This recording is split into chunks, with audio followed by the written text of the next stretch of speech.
Hi guys, welcome to another episode की किसी की मेरा अपनी भारद्वाज। एंड जो अभी आप लोगों ने देखा स्टार्टिंग में, ये लिटरली अभी मेरी ऐसी हालत है इस मूवी को देखने के बाद, ओपनहाइमर।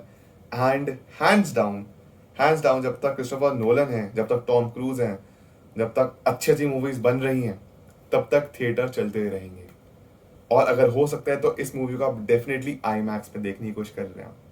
हर हालत में आई मैक्स में देखिए, अच्छा रहेगा। नहीं देख पाए तो कोई बात नहीं, जिस भी थिएटर में देखें, थिएटर में जाके जरूर देख के आइए। इस वीडियो में बात करने जा रहा हूँ ओपनहाइमर के रिव्यू के बारे में, प्लस उसके एक्सप्लेनेशन के बारे में। लेकिन इस वीडियो में मैं टिपिकल एक्सप्लेनेशन नहीं करने वाला, बिकॉज फर्स्ट ऑफ ऑल ये जो मूवी है अपने आप में पूरी कंप्लीट मूवी है, ज्यादा कोई डिफिकल्ट स्टोरी नहीं है इसकी समझने के लिए। मैं जानता हूँ क्रिस्टोफर नोलन की जो मूवीज होती है काफी डिफिकल्ट होती है समझने के लिए, लेकिन ये अपने आप में इजी टू अंडरस्टैंड है।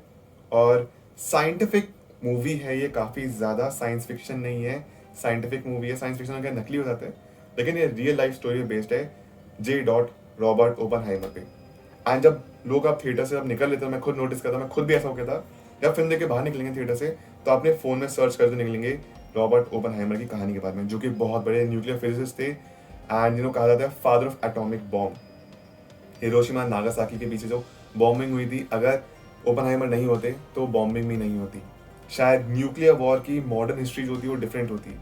ओपनहाइमर अपने आप में एक ऐसे थे जिन्होंने रियलाइज कर लिया कि उनसे बहुत बड़ी गलती हो गई है। जिन्होंने न्यूक्लियर बॉम्ब बनाया, जिन्होंने बॉम्ब बनाया, वो ही अब उसके अगेंस्ट हो गए थे, इतने ज्यादा अगेंस्ट कि एक्चुअली एफबीआई ये सोचने लग गई थी कि शायद ये सोवियत के लिए काम करते, फिर रशिया के लिए काम करते रॉबर्ट ओपनहाइमर।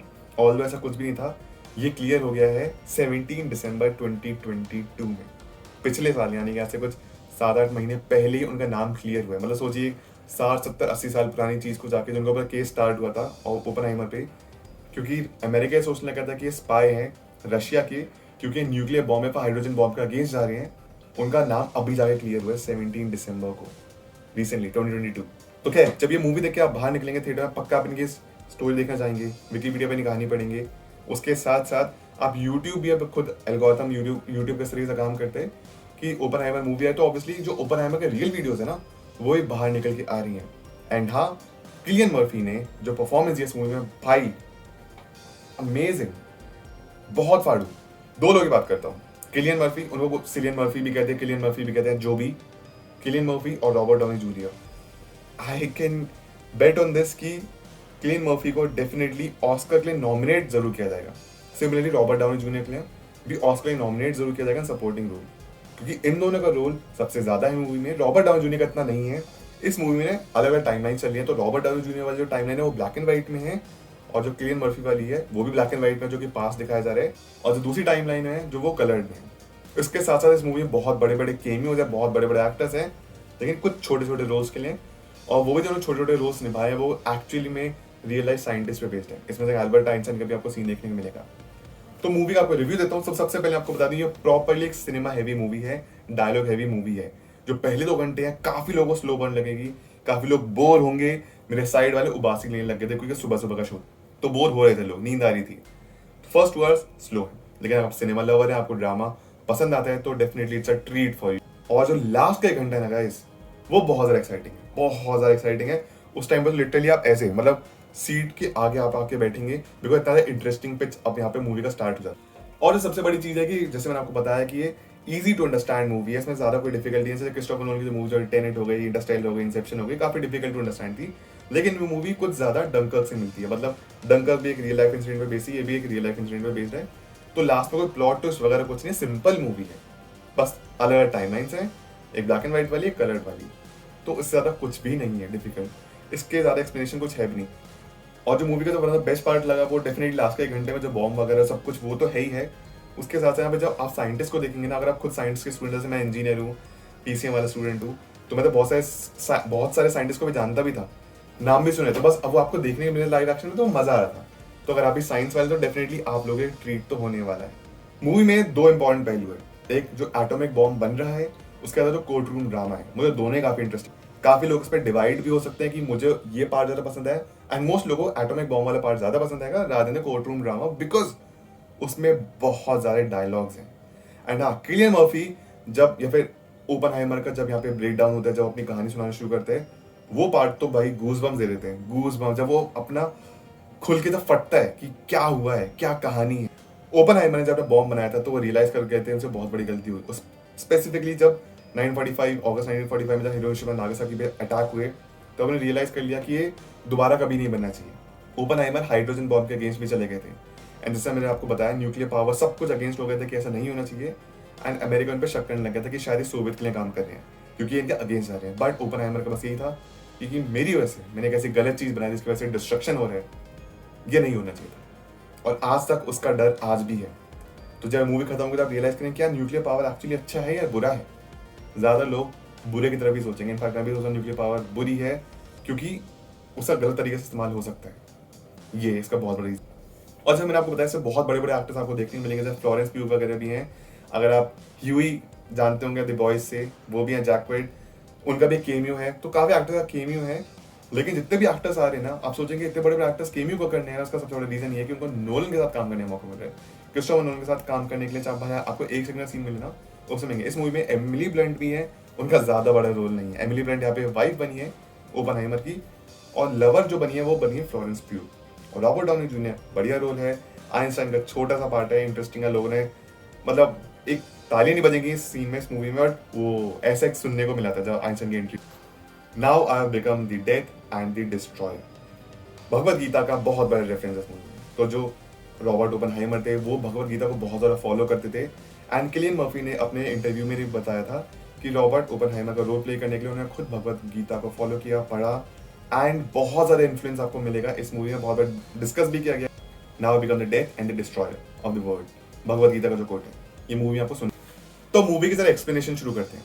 तो कहानी है गाइस वर्ल्ड वॉर 2 की। उस टाइम पे हम जानते हैं कि नाजी जर्मनी जो कि हिटलर लीड कर रहा था, सब लोगों को डर था कि अगर हिटलर ने किसी तरीके से एटॉमिक बॉम्ब, न्यूक्लियर बॉम्ब अगर बना लिया तो दुनिया खत्म हो जाएगी। Hitler will be the king and the ruler of this entire. तो 1939 में अल्बर्ट आइंस्टाइन ने पहली बताना शुरू कर दिया था कि हमको भी अपने से एक बॉम्ब बनाना शुरू कर देना चाहिए ताकि हम न्यूक्लियर रेस में आगे निकल जाएं, हम न्यूक्लियर बॉम्ब तैयार कर लें सो दैट जर्मनी के ऊपर एक दबाव रहेगा, हिटलर के ऊपर दबाव रहेगा, नाजीज के ऊपर। तो 1939 से अभी हम ये देखते हैं कि अमेरिका अपनी वॉर में लग जाता है, अपनी एक रेस में लग जाता है। और वॉर ऐसी टिपिकल वॉर नहीं, एक ऐसी वॉर में लग जाता है कि इस वॉर को हमको जीतना है। सबसे पहले न्यूक्लियर 1945 तक 2 बॉम्ब तैयार होते हैं, एक लिटिल बॉय और एक फैक्शन। अगस्त 1945 जब हिरोशिमा नागासाकी पर बॉम्ब, वहां से दुनिया चेंज हो गई। वहां से वर्ल्ड ने रियलाइज किया कितना वाहियात, कितनी घटिया चीज थी न्यूक्लियर बॉम्ब्स पर। और जो कोर्ट रूम वाला सीन है, जो बहुत सारे उन पे केसेस चल रहे हैं, वहीं से वो पूरा डिस्कशन इस मूवी में एक बहुत इंपॉर्टेंट रोल प्ले करता है कि ओपनहाइमर बताते हैं क्या हुआ और क्यों अब इन चीज के अगेंस्ट है। एंड यही वो चीज थी, now I have become the death and the destroyer of this world since मैंने अब यहाँ पे nuclear bomb.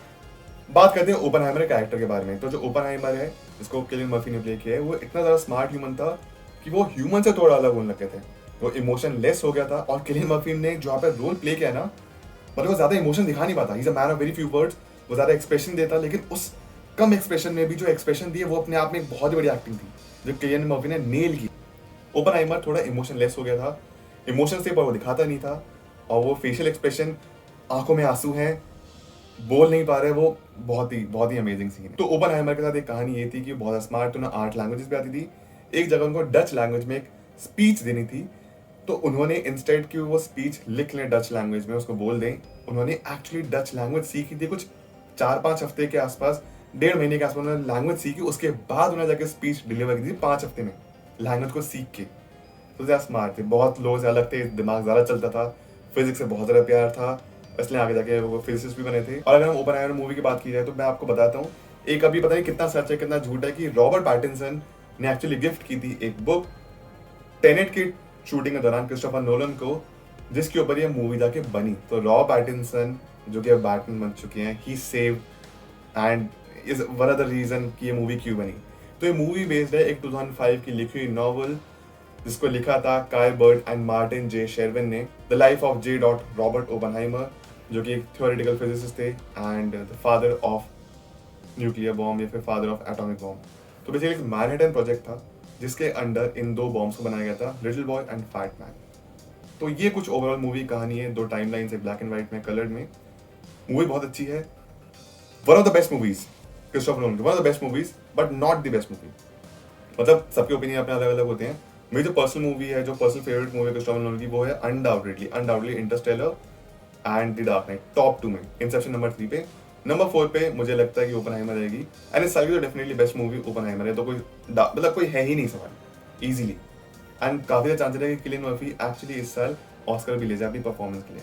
Robert Downey junior के भी बहुत ज्यादा चांसेस है इस साल ऑस्कर लेके जाने के। एमिली ब्लंट का भी मैं कह सकता हूँ परफॉर्मेंस काफी अच्छी, लेकिन उनका रोल बहुत ही छोटा है, बहुत छोटा है।